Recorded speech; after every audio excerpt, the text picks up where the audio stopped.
Hi, this is Stephen Gregg, and I'm back again to tell you a little bit more about my story, the mindset of a trailblazer.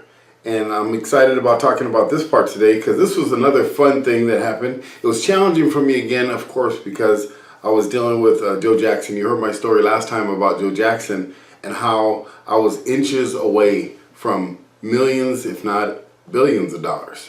And just things happen in life. You know, things came up and Joe made a decision that, in my opinion and his opinion now, was not the best decision in the world, but it was a decision that he made. And it affected a lot of people. It affected millions of people around the world, in my opinion. But there was some other things that happened over that time, because right after getting together with Joe, I got together with his son, because his son was a genius also. And his son created something very, very unique. Remember, this is back around the 2000 area, right around 2000, and that was right around the California lottery had just got implemented into the state. And Joe's son, his name was Victor, was a genius on the computers, man. I mean, this dude was amazing.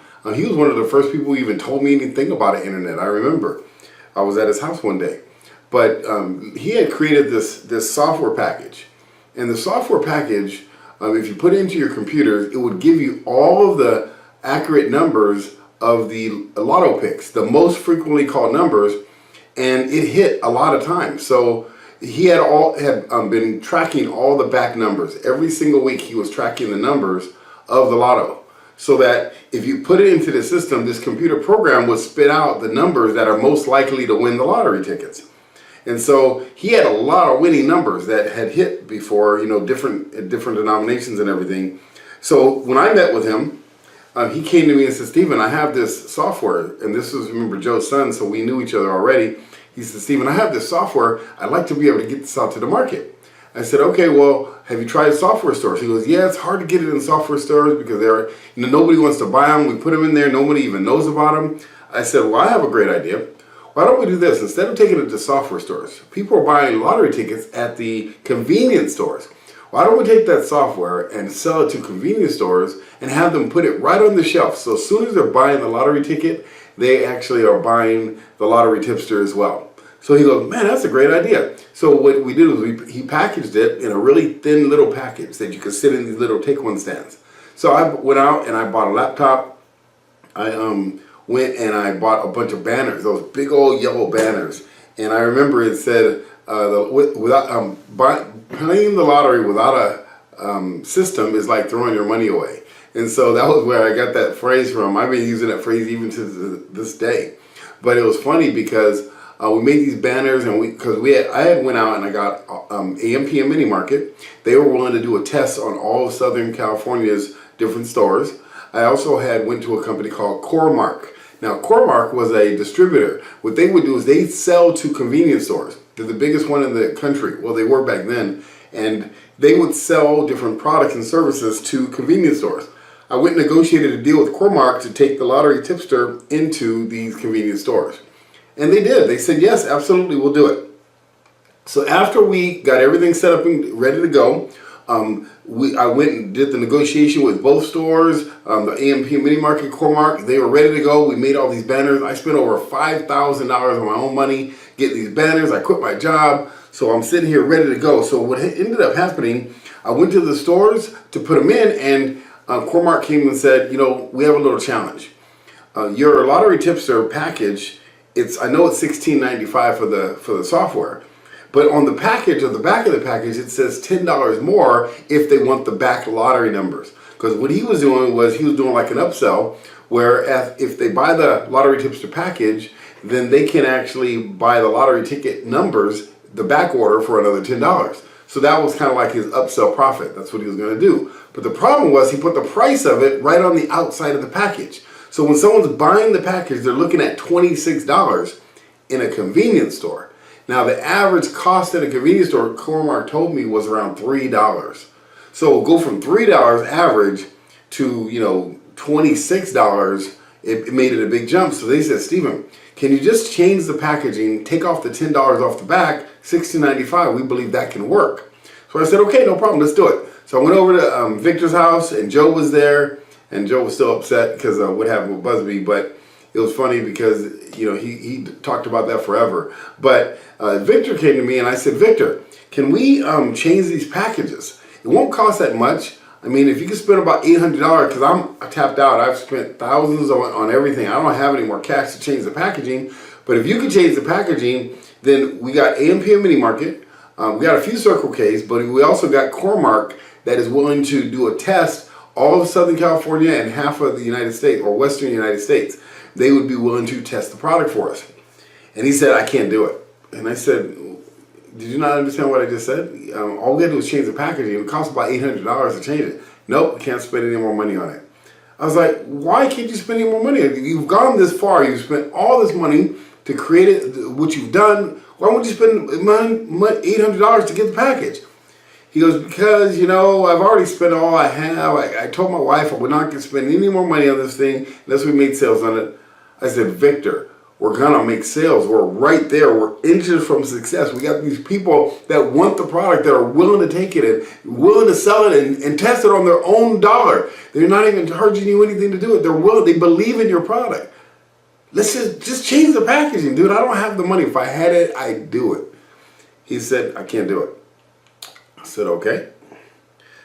I said, okay, what I'm going to do, I'm going to go find the money. I'll go figure out where $800, I can get the extra $800 from. Because I had maxed every credit card out. I mean, I got to quit my job. I had borrowed $5,000 from a family member. I did all kinds of stuff to get the lottery, that lottery tipster up and running.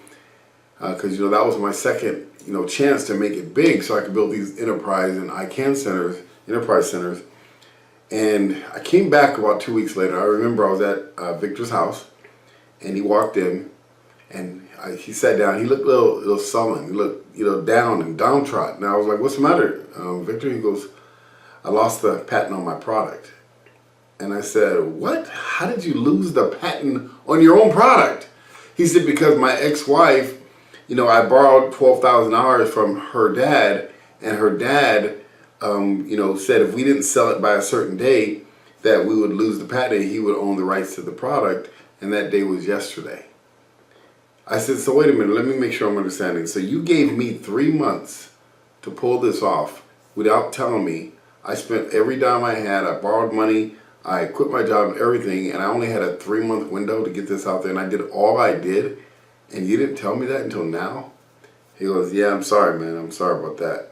And I was like, that's why you wouldn't spend $800 more, would you? He goes, yeah, that's really what the issue was. Man, it was tough. That was another, big blow. Because, I really wanted to do some big things with Joe. That family, I love those brothers. I really wanted to do some big things for them and with them. But, they were not making the right decisions. And because of that, I lost everything again. I was now in a worse financial position. I was probably now at about $40,000 in debt at that point. Going after this dream, I was trying to get this big dream that I believed in, this ICANN center that I talked about in the second session or first session or so. But man, it was just so tough. I got hit in the jaw again, dude. It was just so crazy how many times I was like right there, because I had this big dream that I believed in, and that's all I could think about. I sleeped it, I talked about it, I wrote about it, I wrote dream boards about it, I pursued it with hot pursuit, and this was another big setback for me. So now I'm at like number 4 or 5 big setbacks at this point, and I'm getting into debt at the same time. So, but here was the coolest part about it. I still had a big dream that I believed in. And I made a decision I would not quit. There was nothing going to stop me, because watching that video, countering the conspiracy to destroy black boys, did something inside. See, it's not what happens to you that makes the man.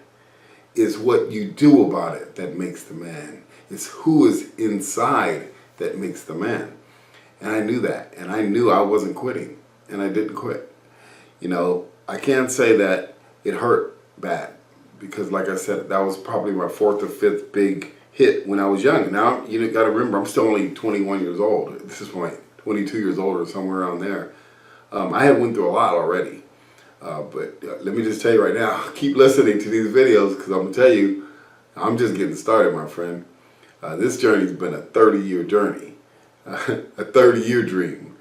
And we're just at year 2. So I appreciate you guys listening to these messages. I've been getting great comments on Facebook. I pray that you guys share this message and share it with your friends and people that you know, because you're going to hear something that you may have never heard before. Someone's entire life journey from nothing to something to nothing to something to nothing to something great. And I'm going to tell you right now, this message is going to be like nothing you've ever heard before. So I just hope this is inspiring to you. I hope that something I say can spark you to look at your life, to see how God's using you. And the path you're going is there to impact others. It's not just for you. You're not going through what you went through for nothing. You're going through it for someone. Someone's listening to this message that says, you know what? That was me. I went through something like that. And if he can do it, I can do it. So again, I appreciate you guys. Thank you so much for listening to this message, listening to my story. And I appreciate you guys. I'll see you soon. And you guys have a great night. Love you guys. Bye-bye.